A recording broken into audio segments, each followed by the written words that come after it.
এই বৃষ্টি বর্ষায় যে অবস্থা আমার কলা বাগানে, কি যে হবে নে। কলা মনে হয় একখান ধরিস। দাদা তা কি করিস তুই? তুই ভাই এই আমি একটু যেতে তো দেরি হবে, হ্যাঁ, তুই বোতলটা নিয়ে যা। এই বোতলে এবার নিতে পারবো না আমি। কেন? সারা বছর বিয়ে দেবো নাম করে সারাদিন বোতল বয়ে বয়ে বয়ে বয়ে আমার ঘাটের ব্যথা করে ফেললে। তো তোর কি বিয়ে করার কি বয়স হয়েছে? ও মা, দাদাটা হরিয়ে গেল, তা বিয়ে করার বয়স হয়নি। তো বোতলটা নে তো দেখি পারিস কিনা। নে তো, নে নে। বোতলটা পারলাম না। তুমি বোতল সামলাতে পারো না, তুমি বউ সামলাতে পারবা না।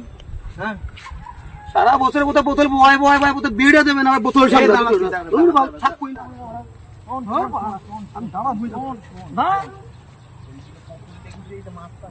হ্যাঁ, গত বছর 3 লাখ টাকা লাভ হয়েছে। হ্যাঁ, এবার ভালো চাষ করি, লাভ হোক, তারপর তোর বিয়েটা করবো। সারা বছর তো লাভ হয়ে যাচ্ছে বিয়ের মতো তো হয় না। এই বছরটা তো হোক। দূর বাড়া, তোমার বিয়ে বিয়ে তো ওর তো